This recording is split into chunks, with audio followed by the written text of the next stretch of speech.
Praise the Lord. കടന്നു വന്നിരിക്കുന്ന എല്ലാവർക്കും കർത്താവായ യേശു ക്രിസ്തുവിന്റെ നാമത്തിലുള്ള വന്ദനത്തെ അറിയിക്കുന്നു. താങ്ക് യു തോമസ് ബ്രദറെ ഫോർ ദ പ്രയർ. ദൈവം കർത്താവിന്റെ ദാസനെ സഹായിക്കുമാറാകട്ടെ. നമ്മുടെ ഇന്നത്തെ ധ്യാനത്തിനായി നമ്മൾ എടുത്തു വച്ചിരിക്കുന്ന ഭാഗം 1 പത്രോസിന്റെ ലേഖനം 2-ാം അധ്യായം 11-12 വാക്യങ്ങളാണ്. ഞാനത് വായിക്കുന്നു. 1 പത്രോസിന്റെ ലേഖനം 2-ാം അധ്യായം നമ്മൾ തുടർച്ചയായി പഠിച്ചുകൊണ്ടിരിക്കുന്ന നമ്മുടെ ഭാഗമാണ്.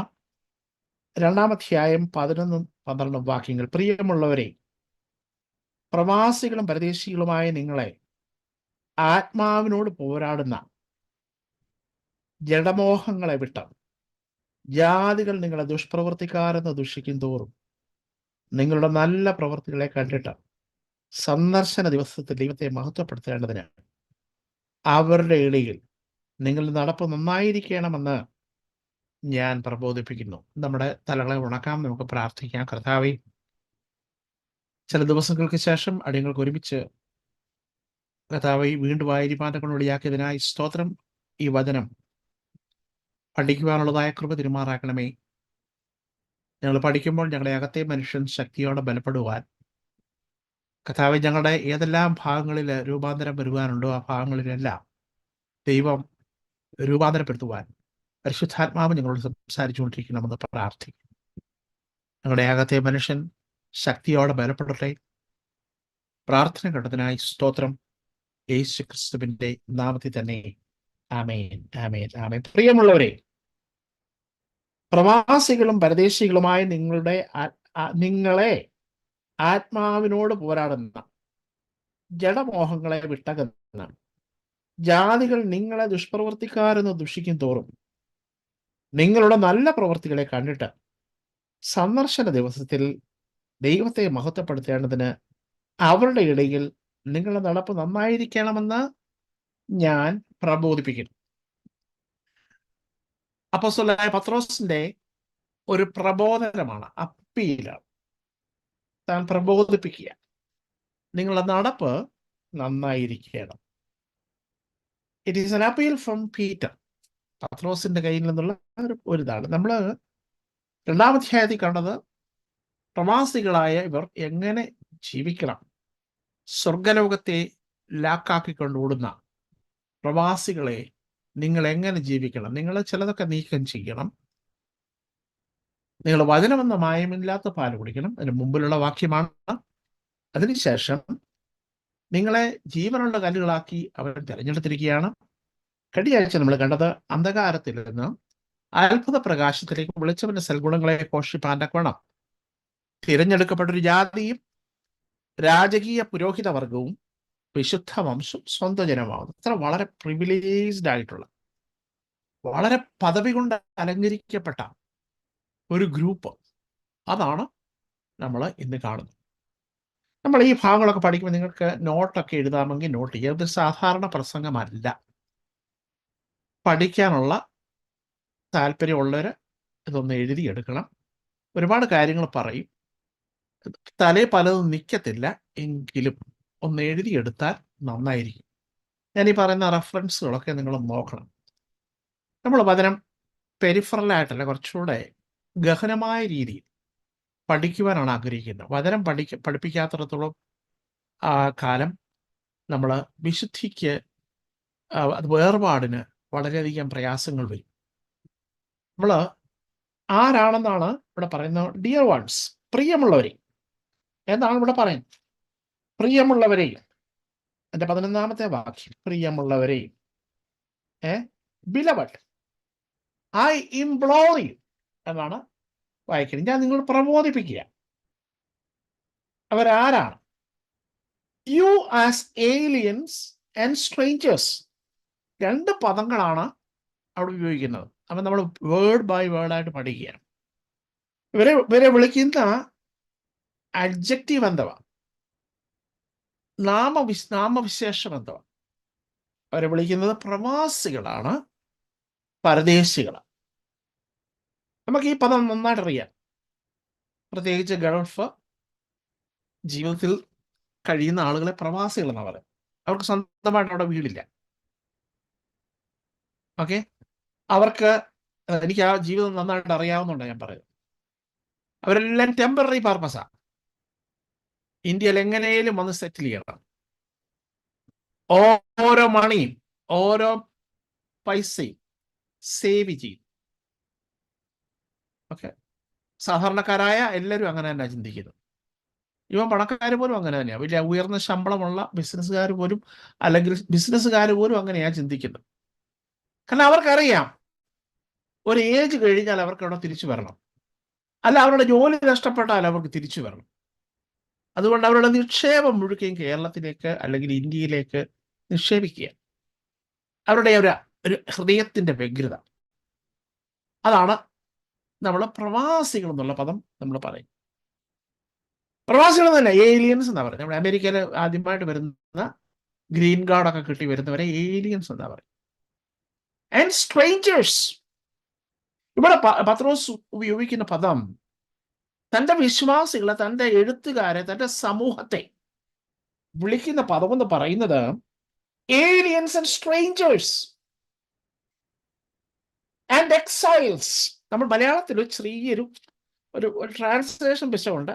അത് എഴുത്തിന്റെ പശ. അത് ഒരുപാട് പേര് എഴുതിയൊക്കെ വന്ന് ടൈപ്പ് ചെയ്യുമ്പോഴൊക്കെ ഉള്ളതിന് പറയാം. ദൈവത്തിന്റെ വചനത്തിന് കുഴപ്പമൊന്നുമില്ല, അത് ടൈപ്പിംഗ് എറർ എന്നൊക്കെ പറയാം. അപ്പോൾ ഏതോ തെറ്റാണെന്നല്ല ഞാൻ പറഞ്ഞത്, അത് എഴുതുമ്പോൾ വന്നിരിക്കുന്ന പ്രശ്നം. പ്രവാസികളാണ് നിങ്ങൾ പരദേശികൾ. Resident aliens and visiting foreigners എന്ന വേറൊരു ട്രാൻസ്ലേഷൻ. അപ്പൊ നമ്മൾ ആരാ? നമ്മുടെ ആറ്റിറ്റ്യൂഡ് എന്താ? നമ്മുടെ പലരുടെയും ചിന്ത, എൻ്റെ ഉൾപ്പെടെ, ചില നേരങ്ങളിൽ നമ്മൾ പെർമനന്റ് ആയിട്ട് ഇവിടെ ജീവിക്കാൻ പോകുന്നവരാണ്. പ്രിയമുള്ളവർ, അത് തെറ്റാണ്. റെസിഡന്റ് ഏലിയൻസ്, പ്രവാസികൾ. ഈ പീരീഡ് കഴിയുമ്പോൾ 3 വർഷം 4 വർഷം 5 വർഷം റെസിഡൻസ് അടിച്ചു കഴിഞ്ഞിട്ട് കഴിയുമ്പം അവർ പുതുക്കിയില്ലെങ്കിൽ തിരിച്ചു പോകേണ്ടി വരും. ഒരു ഗൾഫുകാരൻ്റെ കാര്യമാണ് ഞാൻ പറഞ്ഞത്, അല്ലേ? നിങ്ങളെല്ലാം അഗ്രി ചെയ്യുന്നുണ്ടല്ലോ. അപ്പൊ അങ്ങനെയെങ്കിൽ നമ്മളെ പേര് റെസിഡന്റ് ഏലിയൻസ്. വെളിയിലുള്ള ഒരു ആളുകൾ താൽക്കാലികമായി ഇവിടെ താമസിക്കുക. അല്ലെങ്കിൽ നമ്മളെ വിളിക്കുന്ന പേര് വിസിറ്റിംഗ് ഫോറിനേഴ്സ്. ഞാൻ ചോദിച്ചോട്ടെ, ഇസ്രായേലിലൊക്കെ പലരും പോകുന്നുണ്ട്. ഈ പോകുന്നവര് അവിടെ താമസിക്കാൻ പോടാ, മുങ്ങിയിട്ടുള്ള പലരും ഉണ്ട്. കൃഷി പഠിക്കാനെന്ന് പറഞ്ഞിട്ട് ഈ അടുത്തിടയ്ക്ക് ഒരാൾ പോയി, ആള് മുങ്ങിയിട്ട് പിന്നെ എംബസി വഴിയൊക്കെ ഇടപെട്ടെന്നൊക്കെയാണ് ഞാൻ വായിക്കാനിടയായത്. അങ്ങനെയുണ്ട്. അവരൊന്നും അവിടെ താമസിക്കാനൊക്കത്തില്ല. അപ്പം ഇതേ പദമാണ് നമ്മളെ കുറിച്ച് ഇവിടെ അപ്പോസ്തലനായ പത്രോസ് പറയുന്നത്. പ്രിയമുള്ളവരെ, പ്രവാസികളാണ്, പരദേശികളാണ്. നമ്മുടെ ആറ്റിറ്റ്യൂഡ് എന്തായിരിക്കണം? നമ്മൾ സിമ്പിളായിട്ട് പരദേശി. ഇവിടെ പെർമനന്റ് ആയിട്ട് ജീവിക്കാൻ കഴിയത്തില്ല. സത്യമല്ലേ? 70-80 കഴിഞ്ഞാൽ ഞാൻ ചോദിച്ചോട്ടെ, 150 വർഷത്തിന് മുമ്പ് ജീവിച്ച് പ്രതാപവാനായി ജീവിച്ച നമ്മുടെ ഏതെങ്കിലും ഒരു അപ്പച്ചനെയൊന്നും നമുക്ക് കാണാനൊക്കുമോ? ഇല്ല. അപ്പച്ചൻ പോയി. അപ്പച്ചൻ അത് മക്കൾക്ക് എഴുതി വെച്ചിട്ട് പോയി. അപ്പച്ചൻ മണ്ണോട് മണ്ണായി പോയി. അമ്മച്ചിയും പോയി, അല്ലേ? അപ്പം ഇവിടെ ആരും പ്രതാപത്തോടെ ജീവിക്കുവാൻ കഴിയുന്നില്ല. കേരളത്തെ ഭരിച്ച രാജാക്കന്മാരില്ലേ? ഇന്ത്യയെ ഭരിച്ച രാജാക്കന്മാരില്ലേ? വേൾഡിനെ ഭരിച്ച രാജാക്കന്മാരില്ലേ? എല്ലാവരും ഇവിടെ പോയി. They are all foreigners. അവരെല്ലാം ലൈഫ് വളരെ ചുരുക്കം.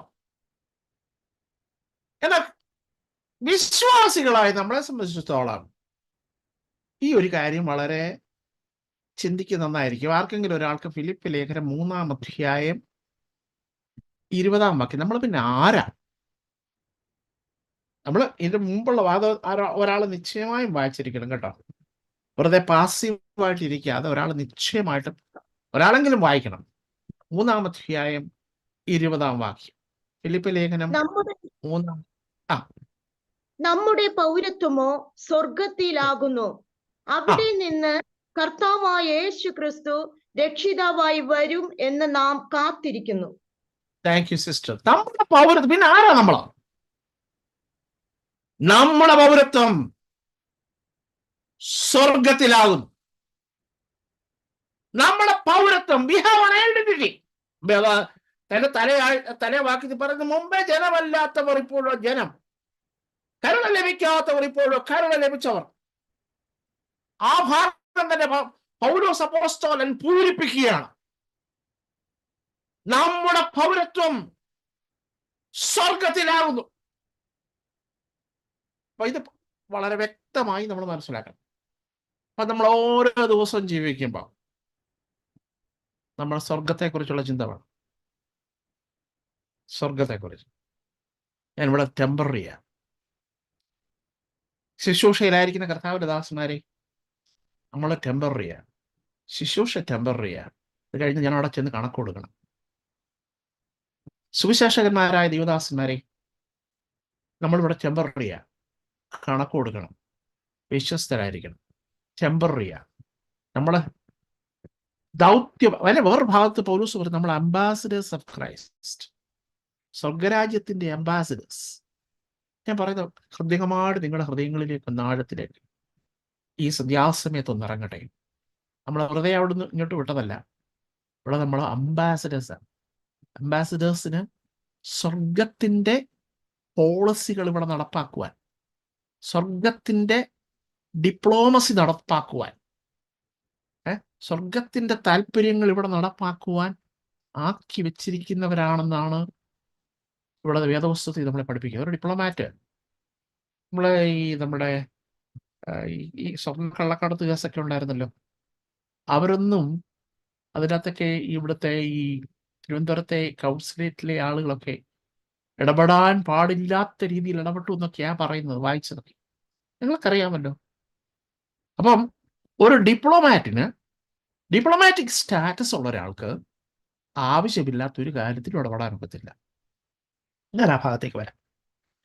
പത്രോസ് ഈ ഐഡിയ പുതുതായിട്ട് പറയുന്ന ഒന്നുമല്ല. 1-ാം അധ്യായം 1-ാം വാക്യത്തിൽ നമ്മൾ കാണുന്നുണ്ട്, ചിതറിപ്പാർക്കുന്ന പരദേശികൾ. അത് 2-ാം വാക്യം, ചിതറിപ്പാർക്കുന്ന പരദേശികൾ. അതിനുശേഷം പിന്നെ എന്താ പറയുന്നത്? 1-ാം അധ്യായം 17-ാം വാക്യം. അതൊന്ന് വായിച്ചോട്ടെ സിസ്റ്ററെ. 1-ാം അധ്യായം 17-ാം വാക്യം എന്താ? ഓരോരുത്തന്റെ പ്രവൃത്തിക്ക് തക്കവണ്ണം ന്യായം വിധിക്കുന്നവനെ നിങ്ങൾ പിതാവ് എന്ന് വിളിക്കുന്നുവെങ്കിൽ നിങ്ങളുടെ പ്രവാസകാലം ഭക്തിയോടെ കഴിപ്പീൻ. എന്താ ഇവിടെ പറയുന്നത്? പ്രവാസകാലം. It means we are temporary. നിത്യതയ്ക്ക് വേണ്ടി പോകാൻ ഒരുങ്ങിക്കോ ഓരോരുത്തർ. നമ്മുടെ പ്ലാനിങ്ങുകളെല്ലാം ഒരുപാട് വർഷം ജീവിക്കാനാണ്. പക്ഷെ നിത്യതയ്ക്ക് വേണ്ടി നമ്മൾ എല്ലാവരും കരുതണം. ആരും കരുതാതിരിക്കരുത്. ഈ ഒരു കുഞ്ഞു മെസ്സേജിലൂടെ, ഈ ഒരു പഠന ഭാഗത്തിലൂടെ അത് തന്നെയാകട്ടെ. യെസ്, നമ്മുടെ കാര്യങ്ങൾ, ദൈനംദിന കാര്യങ്ങളിലൊക്കെ നമ്മൾ ഇടപെടുമ്പോഴും നമ്മുടെ അകത്തെ മനുഷ്യന്റെ ആ വലിവ്, ഉൾവലിവ് നിത്യതയ്ക്ക് വേണ്ടിയുള്ളതാകട്ടെ. അപ്പൊ പ്രവാസകാലം ഭയത്തോടെ കഴിപ്പീൻ. അപ്പൊ 1-ൽ പ്രവാസികളാണ്. ഫിലിപ്പിയ ലേഖനം 3:20 നമ്മൾ പ്രവാസികൾ, ഇവിടെ പ്രവാസികളാണ്, പക്ഷെ നമ്മൾ സ്വർഗീയ പൗരത്വമുള്ളവരാണ്. 1:17 നമ്മൾ കാണുന്നു, 17 പ്രവാസകാലം ഭയത്തോടെ കഴിപ്പീൻ. പഴയ നിയമഭക്തനായ അബ്രഹാം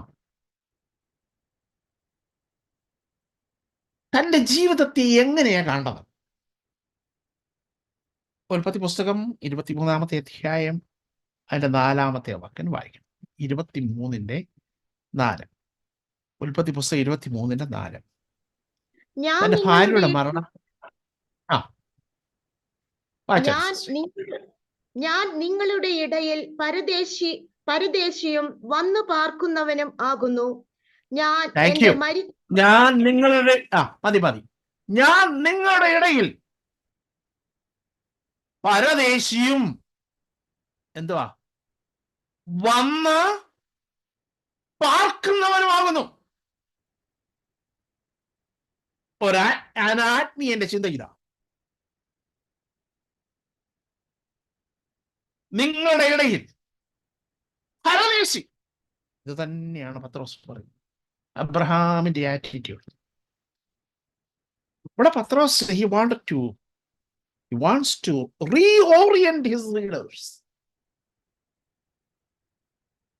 നമ്മൾ പലപ്പോഴും ജീവിതത്തിലെ പല കാര്യങ്ങളിലും ഇടപെടുമ്പോൾ നമുക്ക് പല കാര്യങ്ങളിലും നേട്ടങ്ങളും ലാഭങ്ങളും ഒക്കെ ഉണ്ടാകുമ്പോൾ നമ്മൾ ഈ കാര്യം മറന്നു പോകും. ഇടയ്ക്കിടയ്ക്ക് ഇതൊന്നും ചിന്തിക്കണം.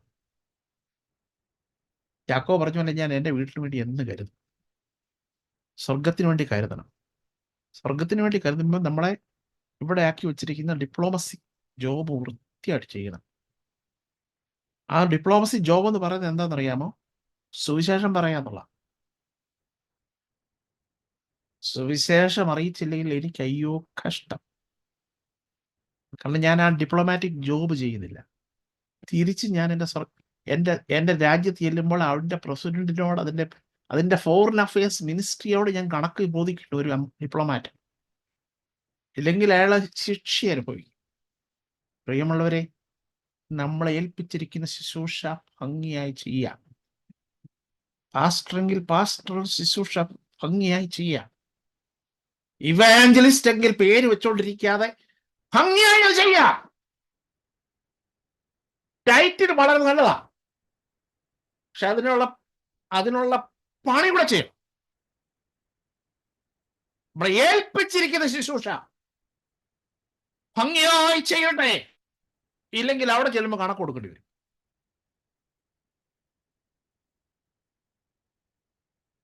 Peter wants to reorient his readers where they live. നമ്മളിപ്പോ ആയിരിക്കുന്ന സ്ഥലം എന്താണ്? നമ്മളെ പകയ്ക്കുന്നൊരു ലോകം. കാരണം യേശു കർത്താവ് തന്നെ പറഞ്ഞിട്ടുണ്ട്, ലോകം നിങ്ങളെ പകയ്ക്കുന്നുവെങ്കിൽ നിങ്ങൾ ധൈര്യപ്പെടരുത്, അധൈര്യപ്പെടരുത്, നിങ്ങൾ ഭ്രമിക്കരുത്. കാരണം നിങ്ങൾ ലോകത്തിന്റെ വകയല്ല എന്ന് കർത്താവ് പറഞ്ഞിരിക്കുക. കർത്താവിനെ പകച്ച ലോകം നമ്മയും പകയ്ക്കും.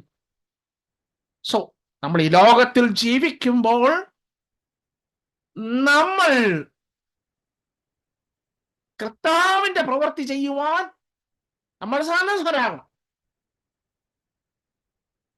നിങ്ങൾ ചോദിക്കുമായിരിക്കും, പാസ്റ്ററേ എനിക്ക് എന്തോ ശുശ്രൂഷയുള്ളത്? ഉണ്ട് പ്രിയമുള്ളവരെ, നിങ്ങൾ കർത്താവിനോട് പ്രാർത്ഥിക്കും. നിങ്ങൾക്ക് ഓരോരുത്തർക്കും ഓരോ ശുശ്രൂഷയുള്ള പ്രിയമുള്ളവരെ.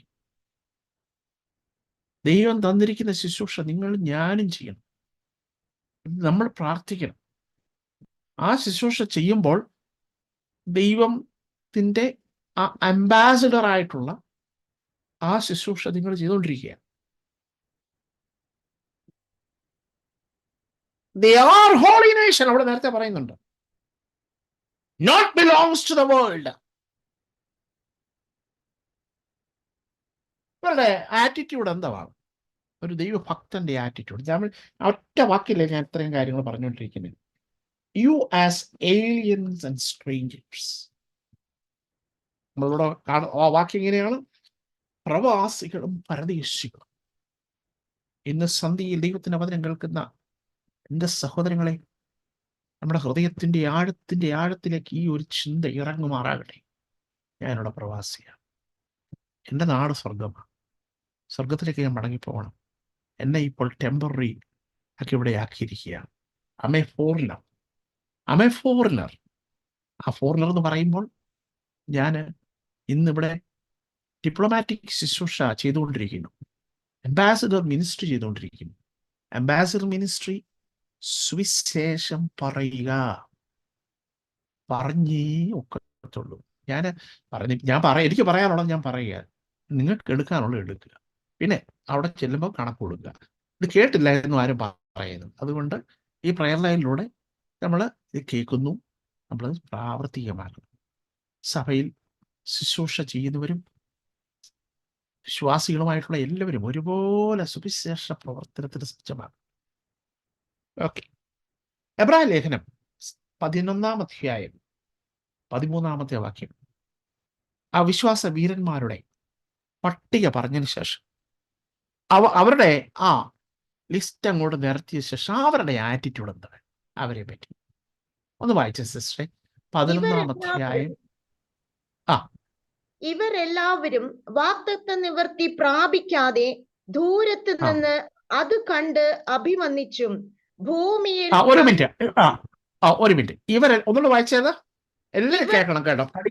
ആ ഇവർ ഇവരെല്ലാവരും വാഗ്ദത്ത നിവൃത്തി പ്രാപിക്കാതെ ആ ദൂരത്ത് നിന്ന് അത് കണ്ട് ആ അഭിവന്ദിച്ചു ആ ഭൂമിയിൽ തങ്ങൾ അന്യരും പരദേശികളുമെന്ന് ഏറ്റു പറഞ്ഞുകൊണ്ട് വിശ്വാസത്തിൽ മരിച്ചു. അവിടെ അവരുടെ ആറ്റിറ്റ്യൂഡ് നോക്കിയേ. എല്ലാരും വേദവസം തുറക്കണം കേട്ടോ. ഇവരെല്ലാവരും വാഗ്ദത്ത നിവൃത്തി പ്രാപിക്കാതെ, അപ്പൊ ഇവര് ഏതോ കാര്യങ്ങൾക്ക് വേണ്ടി ഇറങ്ങിയവരാണ്. ദൈവം അത്ഭുതകരമായി ഇവരെ ഉപയോഗിച്ചവരാണ്. അത് പ്രാപിച്ചില്ല അവരുടെ. കാരണം നമ്മളെ കൂടാതെ അവർ പ്രാപിക്കത്തില്ല. They are waiting. അവർ മരിക്കാൻ നേരം അവരുടെ ആറ്റിറ്റ്യൂഡ് എന്തായിരുന്നു? അത് കണ്ട് അഭിനന്ദിച്ചു. എന്നിട്ട് അവർ വിളിച്ചു. ഏതാ അവർക്കൊരു വലിയ ദർശനം ഉണ്ടായിരുന്നു. അവര് കൈവശമാക്കുവാൻ പോകുന്ന അവരുടെ ഹെവൻലി സിറ്റിസൺസിനെ പറ്റി സ്വർഗീയമായ ദർശനം, അവരുടെ നാടിനെ കുറിച്ചുള്ള വലിയൊരു ചിന്ത അവർക്കുണ്ടായിരുന്നു. എന്നിട്ട് അഭിവന്ദിക്കുക മാത്രമല്ല, ഭൂമിയിൽ തങ്ങൾ അന്യരും പരദേശികളൊന്നും ഏറ്റുപറഞ്ഞുകൊണ്ട്, അന്യരും പരദേശികളെന്ന് ഏറ്റുപറഞ്ഞുകൊണ്ട് അവരെന്ത് ചെയ്യുന്ന? വിശ്വാസത്തിൽ മരിച്ചു. ഇവിടെ മരണവും വിശ്വാസത്തിന്, ജീവിതവും വിശ്വാസത്തിന്, മരണവും വിശ്വാസത്തിന്, അല്ലേ? 13-ാമത്തെ വാക്യം, 11-ന്റെ 13-ാമത്തെ വാക്യം ഞാനൊന്ന് വായിച്ചോട്ടെ. And all these people died still believing what God had promised them. They did not receive what was promised. അവർക്ക് കിട്ടിയിട്ടില്ല, പക്ഷെ they will get it. അവർക്ക് കിട്ടും. But they saw it all from distance. ദൂരെ നിന്നത് കണ്ടു. നമ്മളോട് ചെന്നാൽ ഇനി അവർക്ക് ഇത് കിട്ടത്തുള്ളൂ കേട്ടോ. എന്നിട്ട് they agree that they are foreigners, nomads here on earth. പരദേശ്, നോമാഡ്സ് എന്ന് പറഞ്ഞു കഴിഞ്ഞാൽ ഈ അറേബ്യൻ നാടുകളിൽ ചെല്ലുമ്പോൾ ഈ ബദ്വീൻസ് അവരിങ്ങനെ പരന്ന് കിടക്കുക. അവർ ആട്ടിടയന്മാരാ, മരുഭൂമി കുടിക്കുന്ന. അവർ തോന്നിടത്തെല്ലാം പോകും. അവരെ ആരും പിടിച്ചു നിർത്തത്തില്ല. വെള്ളം ഉള്ളിടത്ത് അവർ പോകും, ആടിനെ കൊണ്ടടിച്ചുകൊണ്ട് പോകും. വലിയ പിക്കപ്പ് വാനറ്റിൽ ഒക്കെ അവർ പോകും. അവരെ നോമാഡ്സ് എന്ന് പറയും. അവർക്ക് സ്ഥലമില്ല, പെർമനന്റ് പ്ലേസ് ഇല്ല. അപ്പം നമ്മൾ ഇന്ന് പഠിക്കുന്ന ഭാഗത്തിന്റെ 1-ാമത്തെ ഭാഗം, പത്രോസ് ലേഖനം 2-ാം അധ്യായം 10-ാം വാക്യത്തിൽ നമ്മൾ കണ്ടത് ഇങ്ങനെയാണ്: പരദേശികളും പ്രവാസികളും പരദേശികളുമായ നിങ്ങൾ. പ്രിയമുള്ളവരെ, നമ്മൾ എത്ര ധനം കരുതി വെച്ചാലും, എത്രമാത്രം നമ്മുടെ പ്രോപ്പർട്ടിയെ സ്നേഹിച്ചാലും, we are aliens, we are foreigners, we are alien residents, we are foreigners എന്നൊരു ചിന്ത നമ്മുടെ ഹൃദയത്തിന്റെ അന്തർഭാഗങ്ങളിൽ ഉണ്ടാകട്ടെ.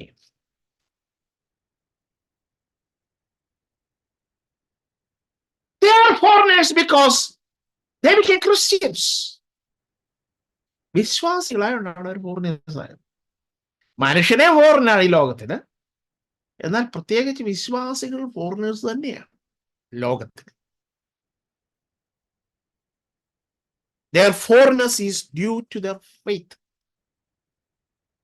അവരുടെ വിദേശത്വം അവരുടെ വിശ്വാസം മൂലം, അല്ലേ? ഒരു ഫോറിനറിന് had no right, no privileges. Right ഉണ്ട്, പ്രിവിലേജസ് ഇല്ല, പദവിയില്ല. നിങ്ങൾക്കറിയാമോ, പാകിസ്ഥാനിൽ ഇന്നും വിശ്വാസികൾ തേർഡ് ഗ്രേഡ് സിറ്റിസൺസ് ആണ്. അവർക്ക് ഗവൺമെന്റ് ഓഫീസിൽ ജോലി കിട്ടത്തില്ല. അവർക്ക് ഒരുപാട് ദേ ആർ ടോട്ടലി, എനിക്കറിയാവുന്ന പല പാകിസ്ഥാനി സഹോദരങ്ങളെ എനിക്ക് പരിചയപ്പെടും, പെന്തക്കോസ്ത് സഹോദരങ്ങളെ പരിചയപ്പെടാനിടയാണ്. അവരെ ഒരു തേർഡ് ഗ്രേഡ് സിറ്റിസൺസ് ആകാം. അങ്ങനെയുള്ള രാജ്യങ്ങളുണ്ട്.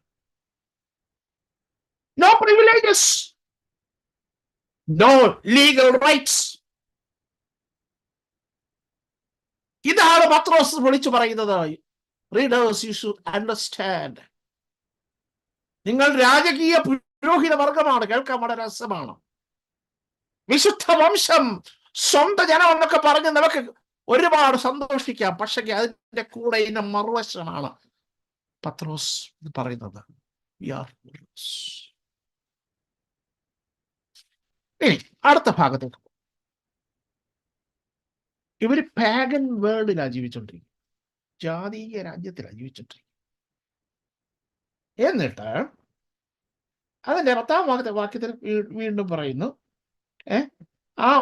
അതിന്റെ അടുത്ത വാക്യം, നിങ്ങളെ ആത്മാവിനോട് പോരാടുന്ന, നിങ്ങളുടെ എന്നാണ് കേട്ടോ, ആത്മാവിനോട് പോരാടുന്ന ജഡമോഹങ്ങളെ വിട്ടകലുക. രണ്ടാമത്തെ കാര്യം പറയുന്നത് ഫോറിനേഴ്സാണ്.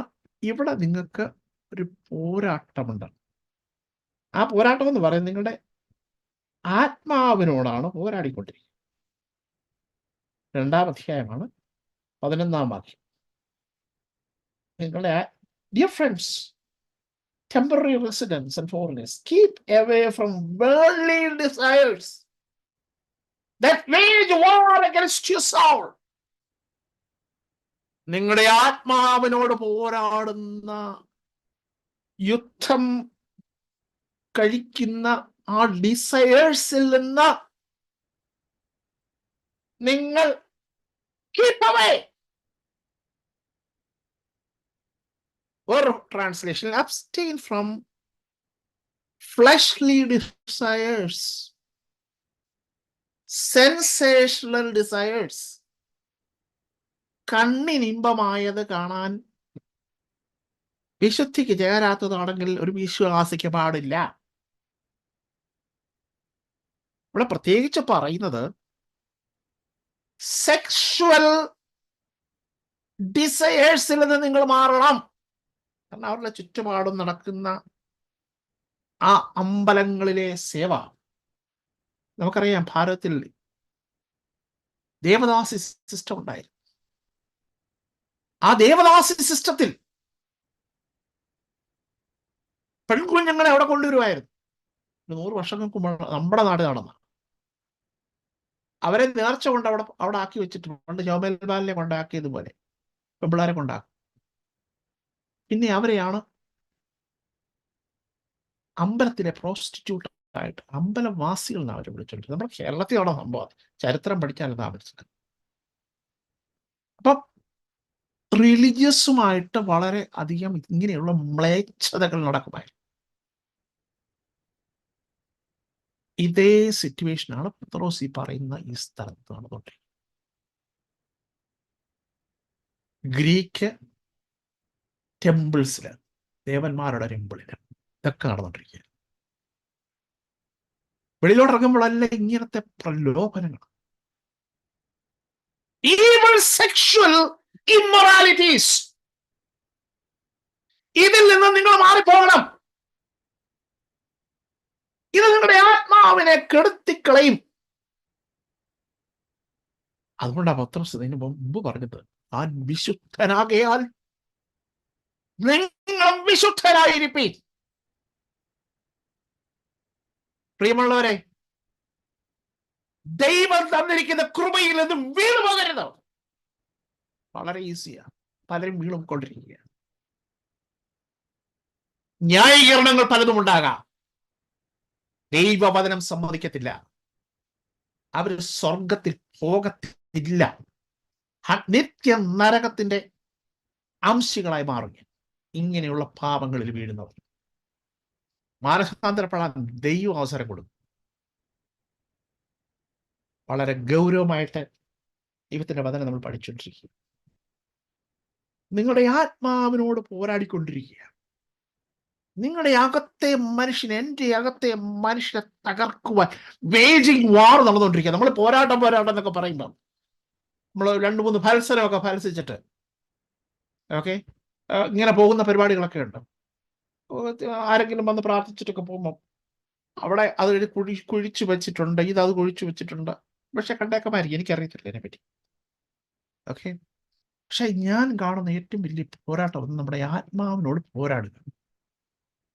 ഇത് നമ്മൾ തന്നെ പോരാടിക്കൊണ്ടിരിക്കുക. നമ്മളെ എങ്ങനെയെങ്കിലും ഈ നമ്മുടെ ദൗത്യത്തിൽ നിന്ന് മാറ്റിക്കൊണ്ട് പോകണം. ഈ ഡിപ്ലോമാറ്റ്സിന്റെ കഥ ഞാൻ പറഞ്ഞില്ല. ഈ മറ്റുള്ള രാജ്യങ്ങളുടെ വിവരങ്ങൾ ചോർത്തേണ്ടതിന് ഈ ഡിപ്ലോമാറ്റ്സിന്റെ അടുത്തേക്ക് സുന്ദരികളായ സ്ത്രീകളെ വിടും.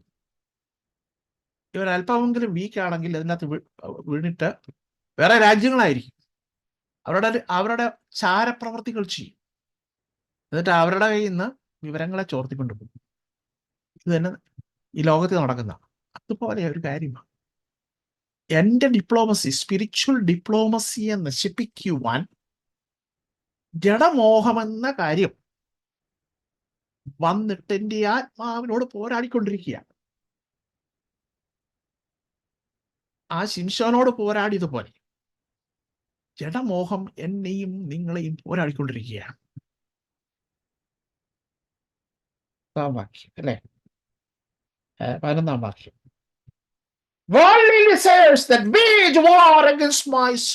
ഇത് നമ്മൾ അറിയണം കേട്ടോ. ഈ ജഡമോഹം ദിനം തോറും എന്നെ വേട്ടയാടിക്കൊണ്ടിരിക്കുക. പക്ഷെ അതിനകത്ത് വിജയമുണ്ട്. ദൈവത്തിന്റെ വചനം വളരെ വ്യക്തമായി എന്നോട് നിങ്ങളോട് സംസാരിച്ചുകൊണ്ടിരിക്കുക.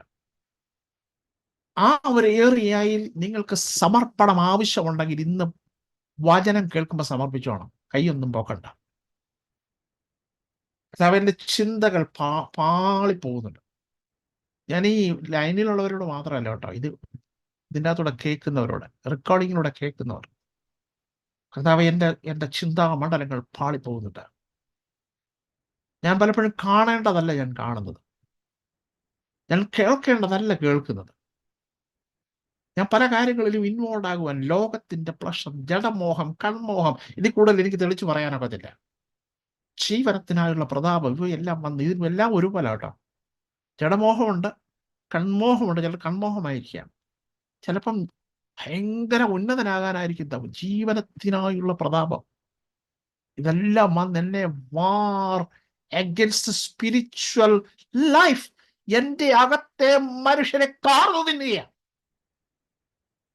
തൊട്ട് മുമ്പിലത്തെ വാക്യം എന്താ പറഞ്ഞത്? അന്ധകാരത്തിൽ നിന്ന് അത്ഭുത പ്രകാശത്തിലേക്ക് വിളിച്ചവന്റെ സൽഗുണങ്ങളെ ഘോഷിപ്പാനൊക്കെ വേണം. രാജകീയ പുരോഹിത വർഗം, വിശുദ്ധ വംശം, സ്വന്തം ജനം എന്നൊക്കെ പറഞ്ഞ് നമ്മളെ നല്ല അവയർനെസ് നമുക്ക് തന്നതിന് ശേഷമായിട്ട് അതിൻ്റെ കൂടെയുള്ളൊരു ഡേഞ്ചറോടെ പറഞ്ഞ് അപ്പോസ്തലൻ നമ്മളെ വാൺ ചെയ്യുക, വാണിങ്ങ. പ്രിയമുള്ളവരെ, ഈ ഏരിയയിൽ ജഡമോഹം നിങ്ങളെ പിടിക്കുന്നുണ്ടെങ്കിൽ യേശുക്രിസ്തുവിന്റെ രക്തം കൊണ്ട് അവിടുന്ന് കഴുകാം, പ്രാർത്ഥിക്കാം. എന്നിട്ട് പറയാം, കർത്താവേ, എനിക്ക് ഇതിനെയൊക്കെ ഓവർകം ചെയ്യുവാനുള്ളതായ കൃപ എനിക്ക് തരണേ എന്ന് പ്രാർത്ഥിക്കാം. അപ്പം ഇതിനകത്ത് മുന്നോട്ട് പോകട്ടെ. ഇനിയും നമുക്ക് കുറഞ്ഞ നിമിഷങ്ങളെ ഉള്ളല്ലോ. ജഡമോഹങ്ങളെ വിട്ടകലുക.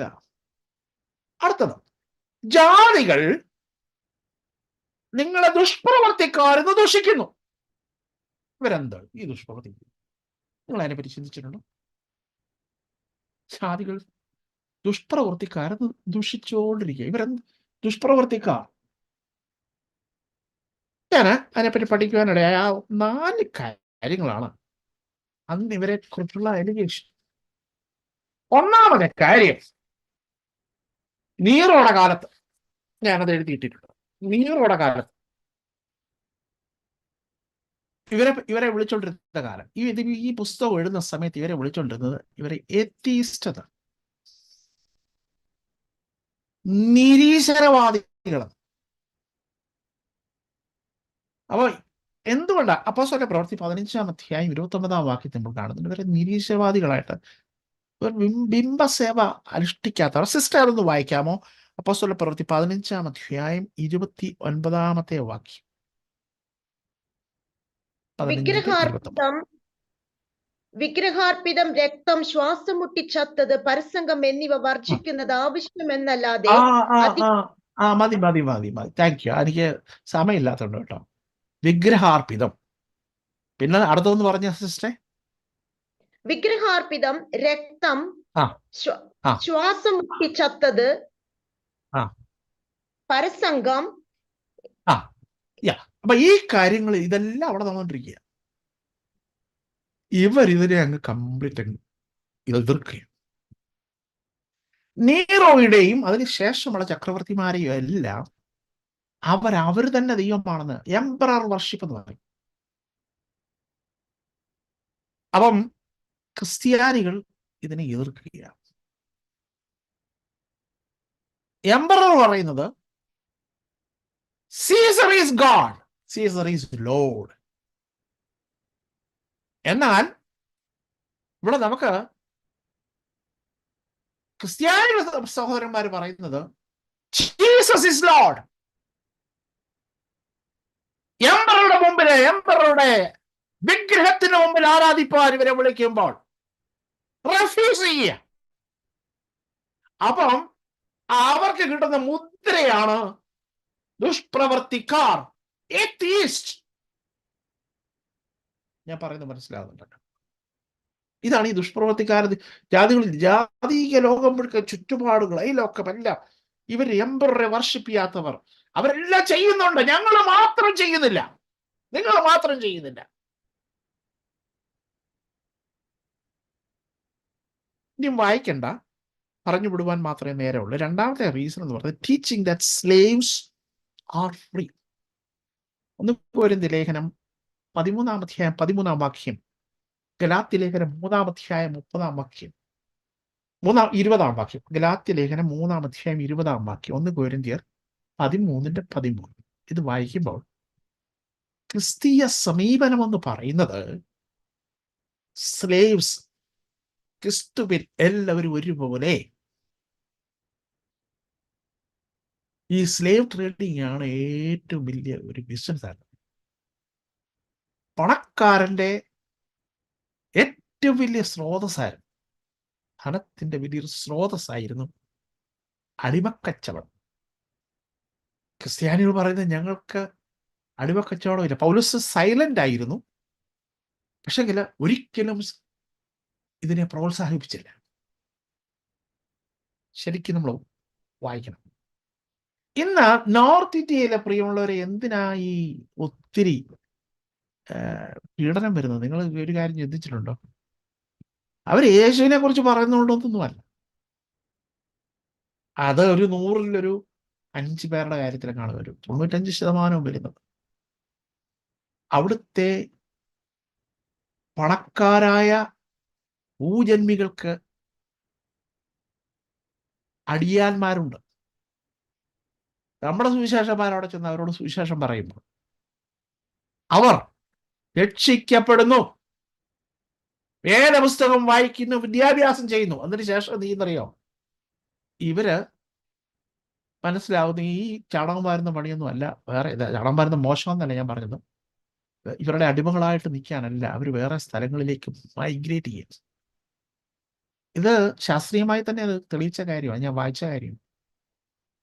എന്നിട്ട് ഇവർ ഇവിടുന്ന് പോകുമ്പോൾ അവരെ തടയുക. അന്നേരം മനസ്സിലായി ക്രിസ്ത്യൻ മിഷണറിമാരാണ് ഇതിന്റെ പുറകിൽ. അതിന്റെ പുറകിൽ അഴിച്ചുവിട്ടതാണ് ഈ പീഡനങ്ങളല്ല. അവർ പിന്നെ പറയുന്നു മതപരിവർത്തനത്തെ അതിന്റെ കെയർ ഓഫിൽ പിന്നെ വരിക. ഇതുപോലെ തന്നെയാണ് 1-ാം നൂറ്റാണ്ടിലും സ്ലേവ്സ് ആർ ഫ്രീ എന്ന് ക്രിസ്തീയ സഭ പഠിപ്പിച്ചിരുന്നു, ദൈവസഭ പഠിപ്പിച്ചിരുന്നു. 3-ാമത്തെ കാര്യം, ഈ കൂടോത്രം, അതുപോലെ തന്നെ ആഭിചാരം, ഇതിനൊക്കെ വലിയ പ്രാധാന്യം നൽകിയിരുന്ന സ്ഥലമാണ് ആ രാജ്യങ്ങൾ, ദേശങ്ങൾ മുഴുവൻ. വലിയ ബിസിനസ്സാണ്. നിങ്ങൾ അപ്പോസ്തല പ്രവൃത്തി 16-ാം അധ്യായത്തിൽ 16-ാം വാക്യത്തിലും അപ്പോസ്തല പ്രവൃത്തി 19-ാം അധ്യായം 23-ാമത്തെ വാക്യത്തിലും ഒക്കെ നമ്മൾ പഠിക്കുമ്പോൾ നമുക്ക് മനസ്സിലാക്കാൻ കഴിയും ഈ ഡിവിനേഷൻ, ഈ ആഭിചാര ക്രിയകൾക്ക് ഇവിടെ അമേരിക്കയിലുണ്ട് കേട്ടോ.